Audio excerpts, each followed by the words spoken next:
This question is based on sequence और number system का भी इसमें इस्तेमाल है। तो आप देखिए, let A N and B N two sequences such that A N का एक जनरल फॉर्म दिया है और बी एन का एक जनरल फॉर्म दिया है। इससे आप दोनों सीरीज के टर्म्स लिख सकते हैं for all natural values of N. ठीक है, then the largest 3-digit integer that is common to both these sequences. ठीक है, तो पहले तो सीरीज लिखते हैं। तो अगर आप देखिएगा एन 1 रखोगे तो ये 0, तो 13 आएगा, पहला टर्म 13, और फिर 6 का मल्टीपल में ऐड हो रहा है तो मतलब 6 का गैप आएगा, फिर 19 आएगा, फिर 25 आएगा, फिर 31 आएगा, 37 आएगा और 43। ठीक है, इस तरीके से चीजें चलती रहेंगी। Okay, and so on. यहाँ पे आइए, पहला टर्म होगा 15, फिर इसमें 7 ऐड हो रहा है तो 22, 29। अब पहला टर्म कॉमन तो ढूंढना पड़ेगा, तो इस सीरीज को आगे बढ़ाते हैं।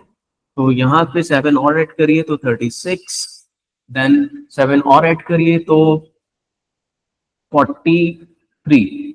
ठीक है, तो पहला टर्म मुझे कॉमन दिखा यहाँ पे 43।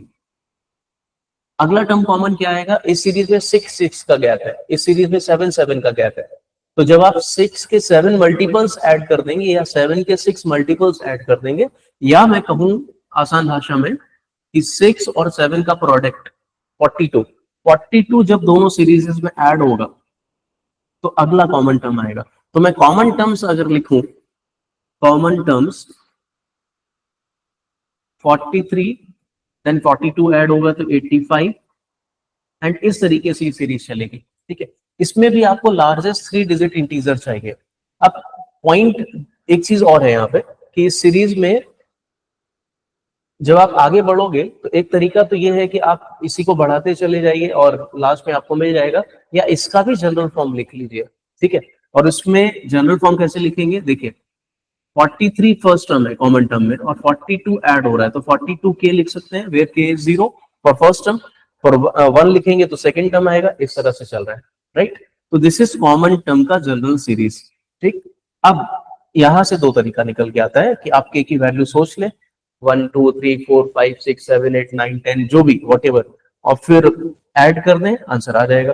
दूसरा तरीका है नंबर सिस्टम में, जो मैंने रिमाइंडर यहाँ डिस्कस करा हुआ था कुछ लेक्चर्स में, तो रिमाइंडर का यूज कर सकते हैं। जैसे कि आपको पता है कि 3 डिजिट का सबसे बड़ा नंबर क्या होता है?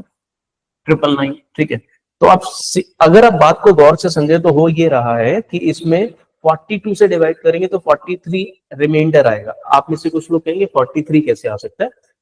पॉजिटिव और नेगेटिव रिमाइंडर वाली बात है, तो रेंज ऑफ रिमाइंडर में 43 आ सकता है। ठीक है, जैसे अगर कहीं पे मैं थोड़ा सा समझाने के लिए लिख रहा हूं, अगर आप 5 से डिवाइड कर रहे हैं तो 2 रिमाइंडर आ रहा है, तो आप इसको -3 भी लिख सकते हैं, और रेंज ऑफ रिमाइंडर में 5 5 5 5 ऐड करते रहिए तो और भी रिमाइंडर्स आ सकते हैं। ठीक है, तो थियोरेटिकली ये सब चीजें होती हैं। तो मैं कैसे सॉल्व कर रहा हूँ कि 3 डिजिट का नंबर है 999। अगर मान लीजिए कि यहाँ पे 43 आ गया रिमाइंडर में या 1 आ गया रिमाइंडर में, बात वही है, तो मेरा यही आंसर हो जाएगा, यही सबसे बड़ा नंबर होगा। और अगर नहीं आया तो देखते हैं क्या करना है। ठीक है, तो पहले डिवाइड करिए, 2 बार डिवाइड होगा, 84, 5, 1 और यहाँ 9। अब कितने बार डिवाइड होगा? 3 टाइम्स डिवाइड होगा, 4 टाइम्स हो नहीं सकता। तो ये आएगा आपका 126, रिमाइंडर आ रहा है 33। आपको चाहिए था 43, तो 33 से 43, या फिर आप ये भी बोल सकते हैं कि 43 का मतलब है 42 से डिवाइड करेंगे तो 1, तो एक्चुअल रिमाइंडर 1 है, तो 33 को 1 बनाना है। आप ऐसे सोचिए, 33 को अगर 1 बनाना है तो क्या करोगे? 32 माइनस करोगे, तो इस नंबर में जो आपका रिक्वायर्ड नंबर है वो 32 पीछे होगा, तो रिक्वायर्ड नंबर आ जाएगा 999 माइनस 32, माइनस करिए, ये आएगा 769, तो 967 ये इसका आंसर हो जाएगा।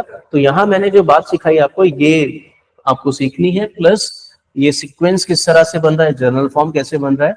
ठीक है, अब आप देखेंगे कैट में इस तरह के सवाल बहुत नॉर्मल हो गए, तो इस कंसेप्ट को जरूर सीखें। ठीक है, बाकी अगर आपको वीडियो से कुछ सीखने को मिला तो प्लीज वीडियो लाइक करें।